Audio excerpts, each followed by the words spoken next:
So what does it mean for a machine to be athletic? We will demonstrate the concept of machine athleticism and our research to achieve it with the help of these flying machines called quadcopters, or quads for short.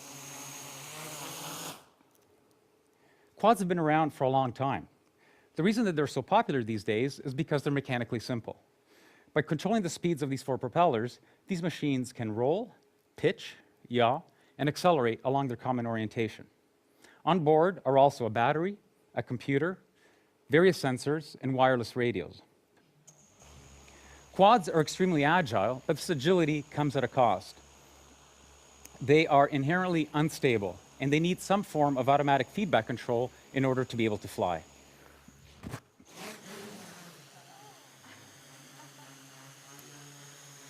So, how did it just do that? Cameras on the ceiling and a laptop serve as an indoor global positioning system. It's used to locate objects in the space that have these reflective markers on them. This data is then sent to another laptop that is running estimation and control algorithms, which in turn sends commands to the quad, which is also running estimation and control algorithms. The bulk of our research is algorithms. It's the magic that brings these machines to life. So how does one design the algorithms that create a machine athlete? We use something broadly called model-based design.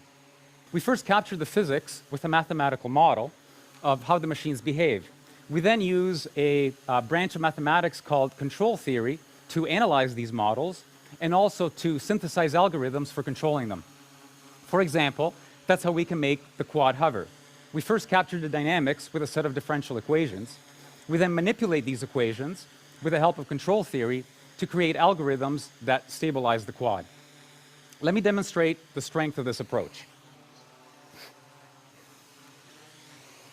Suppose that we want this quad to not only hover, but to also balance this pole.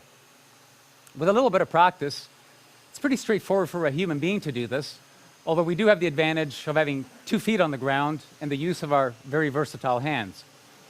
It becomes a little bit more difficult when I only have 1 foot on the ground and when I don't use my hands. Notice how this pole has a reflective marker on top, which means that it can be located in the space.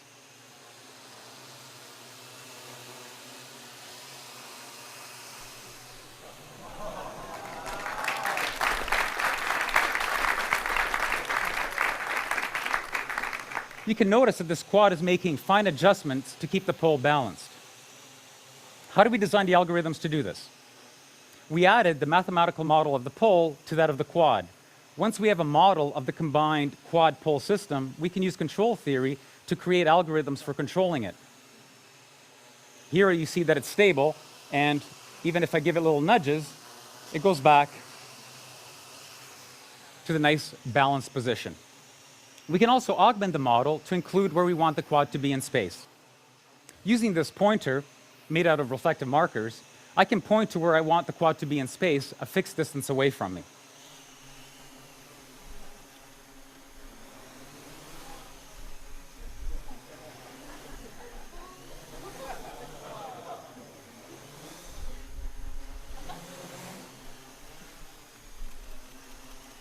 The key to these acrobatic maneuvers is algorithms, designed with the help of mathematical models and control theory. Let's tell the quad to come back here and let the pole drop, and I will next demonstrate the importance of understanding physical models and the workings of the physical world.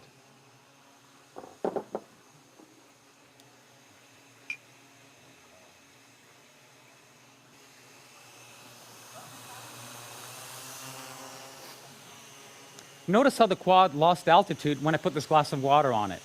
Unlike the balancing pole, I did not include the mathematical model of the glass in the system. In fact, the system doesn't even know that the glass of water is there. Like before, I can use the pointer to tell the quad where I want to be in space.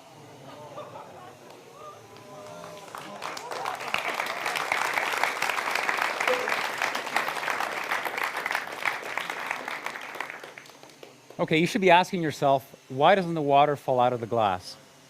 2 facts. The first is that gravity acts on all objects in the same way. The second is that the propellers are all pointing in the same direction of the glass, pointing up. You put these two things together, the net result is that all side forces on the glass are small and are mainly dominated by aerodynamic effects, which at these speeds are negligible.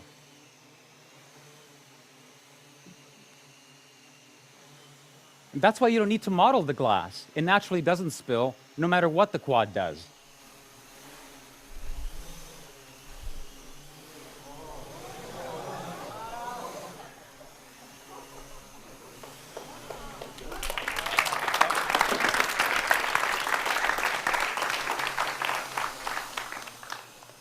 The lesson here is that some high-performance tasks are easier than others, and that understanding the physics of the problem tells you which ones are easy and which ones are hard.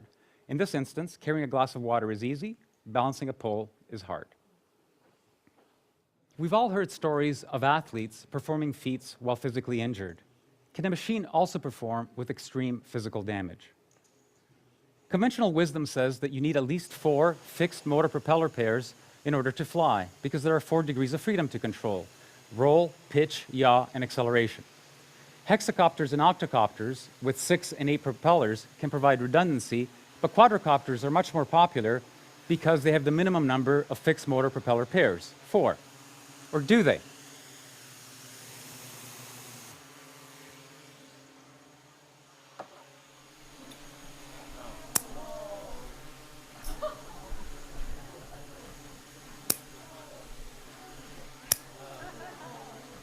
If we analyze the mathematical model of this machine with only 2 working propellers, we discover that there's an unconventional way to fly it.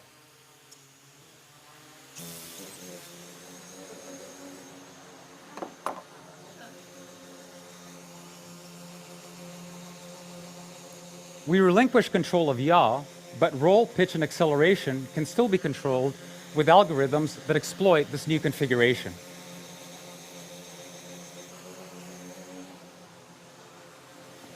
Mathematical models tell us exactly when and why this is possible.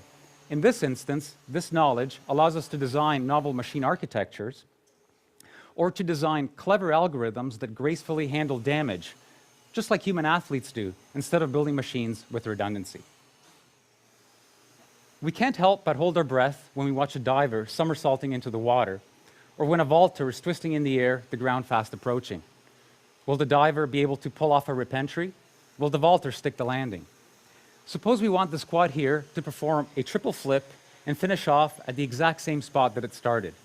This maneuver is going to happen so quickly that we can't use position feedback to correct the motion during execution. There simply isn't enough time. Instead, what the quad can do is perform the maneuver blindly, observe how it finishes the maneuver, and then use that information to modify its behavior so that the next flip is better. Similar to the diver and the vaulter, it is only through repeated practice that the maneuver can be learned and executed to the highest standard.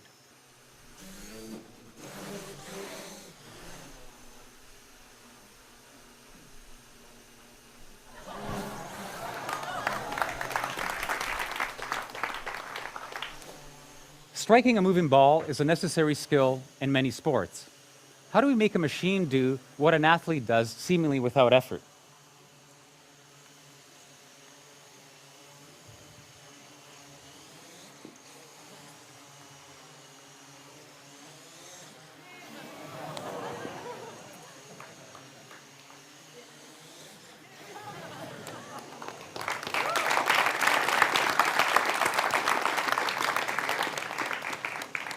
This quad has a racket strapped onto its head with a sweet spot roughly the size of an apple, so not too large. The following calculations are made every 20 milliseconds or 50 times per second. We first figure out where the ball is going. We then next calculate how the quad should hit the ball so that it flies to where it was thrown from. Third, a trajectory is planned that carries the quad from its current state to the impact point with the ball. Fourth, we only execute 20 milliseconds worth of that strategy. 20 milliseconds later, the whole process is repeated until the quad strikes the ball.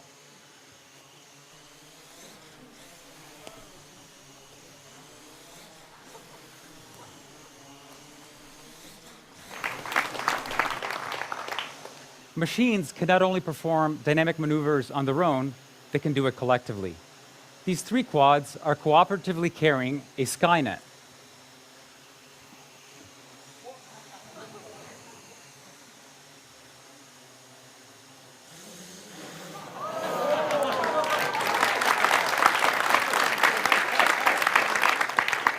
They perform an extremely dynamic and collective maneuver to launch the ball back to me. Notice that at full extension, these quads are vertical.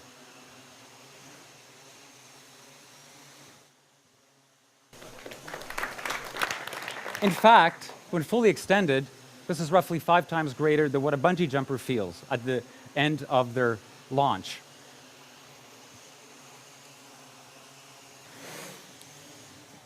The algorithms to do this are very similar to what the single quad used to hit the ball back to me. Mathematical models are used to continuously replan a cooperative strategy 50 times per second. Everything we have seen so far has been about the machines and their capabilities. What happens when we couple this machine athleticism with that of a human being? What I have in front of me is a commercial gesture sensor, mainly used in gaming. It can recognize what my various body parts are doing in real time. Similar to the pointer that I used earlier, we can use this as inputs to the system. We now have a natural way of interacting with the raw athleticism of these quads with my gestures.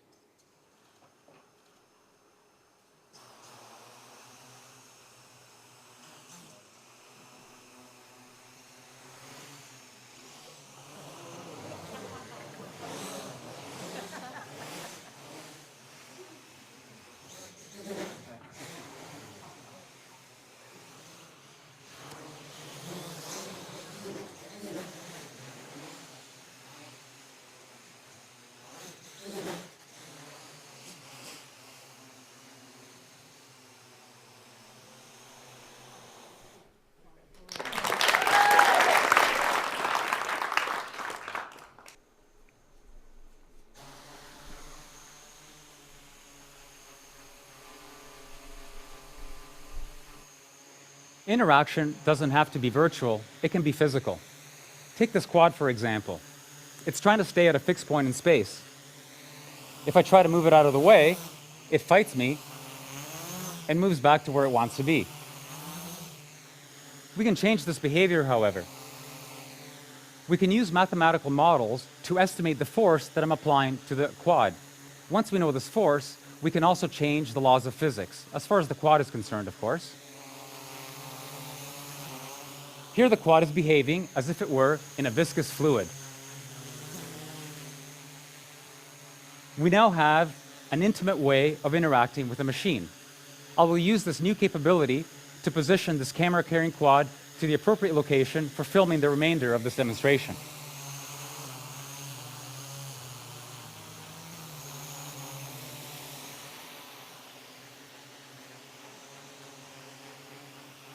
So we can physically interact with these quads, and we can change the laws of physics. Let's have a little bit of fun with this. For what you will see next, these quads will initially behave as if they were on Pluto. As time goes on, gravity will be increased until we're all back on planet Earth. But I assure you we won't get there. Okay, here goes.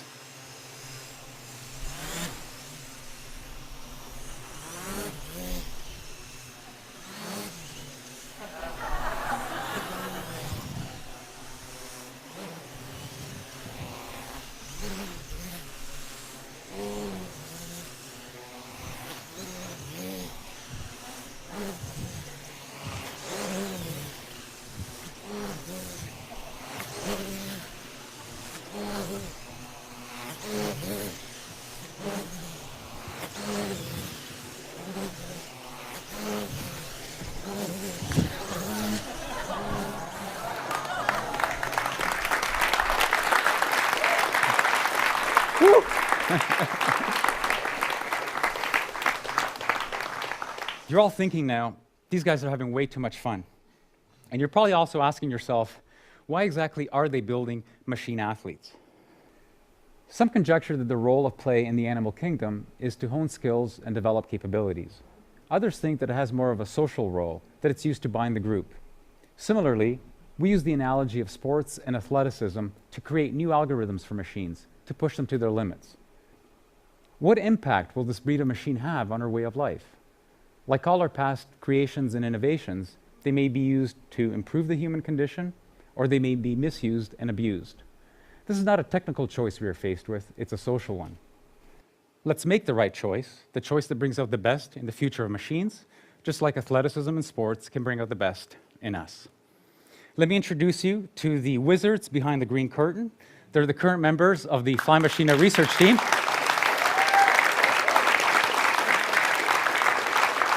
Federico Gugliaro, Dario Brascianini, Marcus Henn, Sergei Lupashin, Mark Muller, and Robin Ritz. Look out for them. They're destined for great things. Thank you.